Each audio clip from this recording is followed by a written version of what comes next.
అన్న నమస్తానా. ప్రస్తుతం తల్లికి వందనానికి సంబంధించి బడ్జెట్ విషయంలో చంద్రబాబు నాయుడు గారు భారీగా తల్లుల్ని మోసం చేశాడు. ఆ పైగా గవర్నమెంట్ ఉద్యోగస్తులకే తల్లికి వందనం వర్తిస్తుంది, ప్రైవేటు స్కూళ్ళకి తల్లికి వందనం వర్తించదు. అంటే ఇక్కడ వ్యత్యాసాలు చూపిస్తున్నాడు చంద్రబాబు నాయుడు గారు. బడ్జెట్లో కోతలు విధించారని చెప్పి వైఎస్ఆర్సీపీ పార్టీ వాళ్ళు పెద్ద ఎత్తున నినాదాలు తెలుపుతున్నారన్న. ఈ మాట ఎంతవరకు నిజమంటారు? వీడికి చెప్పారా జగన్మోహన్ రెడ్డికి చంద్రబాబు నాయుడు గారు కానీ, లేదా విద్యాశాఖ మంత్రి నారా లోకేష్ గారు కానీ, లేదా ఉప ముఖ్యమంత్రి శ్రీ కొనిదెల పవన్ కళ్యాణ్ గారు కానీ ఫోన్ చేసి, జగన్మోహన్ రెడ్డి గారు మేము తల్లికి వందనం రేపు మే నెల నుంచి ఇస్తున్నాము, కానీ ఇంట్లో ఎంతమంది ఉంటే అంతమందికి ఇచ్చేస్తున్నాం, కానీ ప్రైవేట్ స్కూల్లో ఉన్న వాళ్ళకి మాత్రం ఇవ్వట్లేదండి, మా దగ్గర డబ్బులు లేవని చెప్పి ఈ జగన్మోహన్ రెడ్డికి ఫోన్ చేసి చెప్పారా? లేదా ఈయన పిఏకి ఫోన్ చేసి చెప్పారా?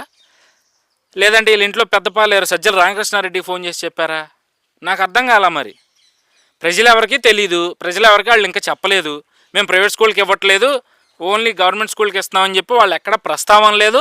బడ్జెట్లో కూడా ఆ ప్రస్తావన రాలేదు. ఇంట్లో ఎంతమంది పిల్లలు ఉంటే అంతమంది పిల్లలకి ఇస్తామనే చెప్పారు.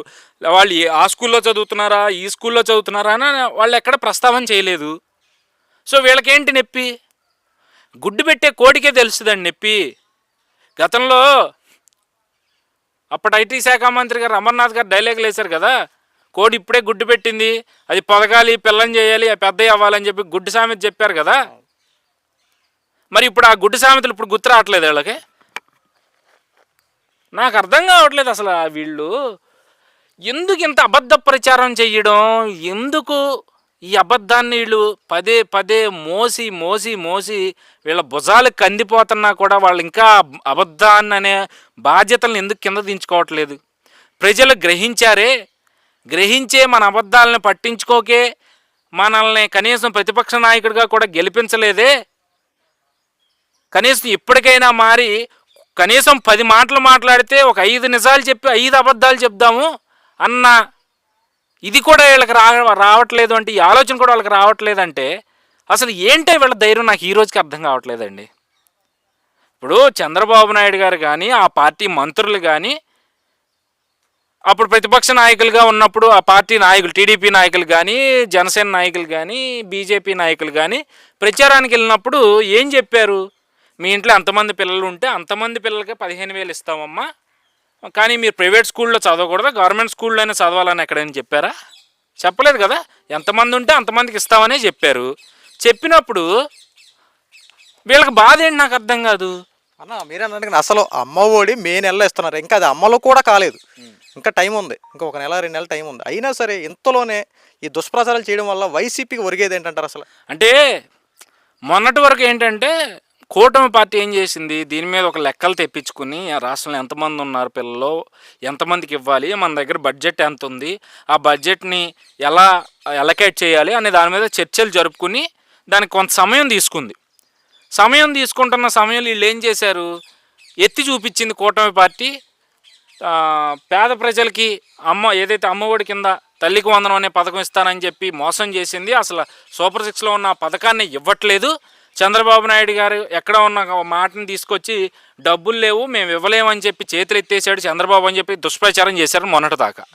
ఈరోజు ఎప్పుడైతే అసెంబ్లీ సాక్షిగా మే నెల నుంచి తల్లికి వందనం అమలు చేయబోతున్నాం అని చెప్పి చంద్రబాబు నాయుడు గారు కానీ, లేదా బడ్జెట్ ప్రవేశపెట్టిన పయ్యావుల కేశవ్ గారు కానీ, మంత్రి లోకేష్ గారు కానీ, లేదంటే ఉప ముఖ్యమంత్రి పవన్ కళ్యాణ్ గారు కానీ ఎప్పటి నుంచి అయితే చెబుతూ ఉన్నారో అప్పటికి వీళ్ళు డైలమాలో పడిపోయారు. అరే ఇప్పటి వరకు మనం వీళ్ళు పథకం ఇవ్వట్లేదని చెప్పి ప్రజలు నమ్మించే ప్రయత్నం చేశాము, ఇప్పుడేమో వీళ్ళు తల్లికి వందనం ఇచ్చేస్తున్నామని చెప్తా ఉన్నారు, మరి దీని నుంచి ఎలా డైవర్ట్ చేయాలి అని ఆలోచించినప్పుడు బడ్జెట్లో 9,500 కోట్ల రూపాయలు ఈ తల్లికి వందనం పథకానికి బడ్జెట్లో కేటాయించింది కూటమి ప్రభుత్వం.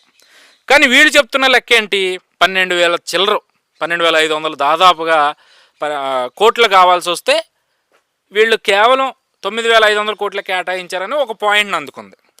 అంతేకాకుండా అంటే ఇప్పుడు దాంతో ప్రజలు నమ్మలేదు, ఎందుకంటే ఇప్పుడున్న బడ్జెట్ ప్రకారం వాళ్ళు ఇస్తా అన్నారు మే నెల నుంచి అనేది ప్రజల్లోకి బాగా వెళ్ళిపోయింది.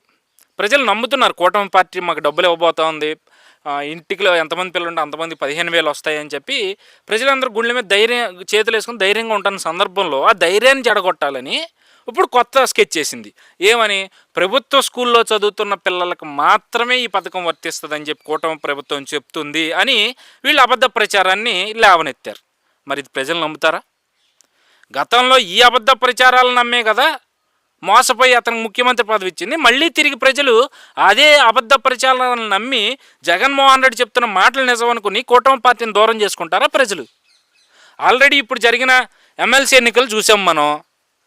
మొన్నటి వరకు ఏమన్నారు, 151 మంది ఎమ్మెల్యేలు వస్తే గెలిస్తే అది 163, 64 మంది గెలిస్తే ఈవీఎంలు ట్యాంపరింగ్ అన్నారు. మరి ఈరోజు బ్యాలెట్ పేపర్లేగా జరిగింది, గ్రాడ్యుయేట్ ఎమ్మెల్సీలు కానీ టీచర్ ఎమ్మెల్సీలు కానీ. మరి గ్రాడ్యుయేట్ ఎమ్మెల్సీలు ఎవరు గెలిచారు బ్యాలెట్ పేపర్లో? కూటమి పార్టీ నాయకులే కదా. మరి ఇప్పుడేది? అదంటే ట్యాంపరింగ్ చేశారు మీరు అన్నట్టు పోనీ అనుకుందాం. మరి ఇది ట్యాంపరింగ్ లేదు కదా ఇక్కడ.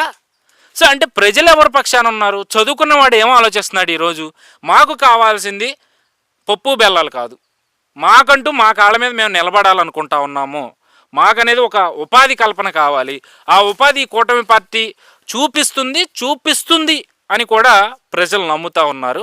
ఆ నమ్మకానికే ఈరోజు పట్టం కట్టారు. మరి దాని నుంచి కూడా డైవర్ట్ చేయాలి కాబట్టే ఈరోజు ఈ కొత్త పందాని ఎత్తుకుని అబద్ధ ప్రచారాన్ని మొదలుపెట్టి అమ్మో కూటమి ప్రభుత్వం ప్రభుత్వ పాఠశాలలో చదువుకున్న వాళ్ళకి మాత్రమే స్థానంది అని చెప్పి కొత్త అబద్ధాన్ని క్రియేట్ చేసి ప్రజలు నమ్మించే ప్రయత్నం చేస్తూ ఉన్నారు. నమ్మేవాళ్ళు అయితే మొన్న ఎమ్మెల్సీ ఎన్నికల్లో నమ్మేవాళ్ళు, నమ్మలేదు. ఇక మీ బ్రతుక్కి చెప్పి కేఏ పాలన కనుక ఈరోజు రాష్ట్ర ప్రజలు చూసి ఎంత కమీడియన్గా చూస్తున్నారో, ఆల్రెడీ మీ పరిస్థితి అదే స్టేజ్లో ఉంది. వచ్చే రోజుల్లో కేఏ పాలనని మించిన కమీడియన్గా రాష్ట్ర ప్రజలు జగన్మోహన్ రెడ్డిని చూడబోతున్నారు అనేది నేను బాండ్ పేపర్ మీద రాసి ఇవ్వబోతా ఉన్నా. కావాలంటే ఎవరైనా రావచ్చు, బాండ్ పేపర్ మీద రాసిస్తా. వచ్చే రోజుల్లో కేఏ పాలనే ఇంకా ప్రతిపక్ష పార్టీ నాయకుడిగా చూస్తారేమో, జగన్మోహన్ రెడ్డిని అంతకన్నా గొప్ప కమీడియన్గా చూస్తారేమో. దాన్ని నేను బాండ్ పేపర్ మీద కావాలంటే రాసి పెడతా.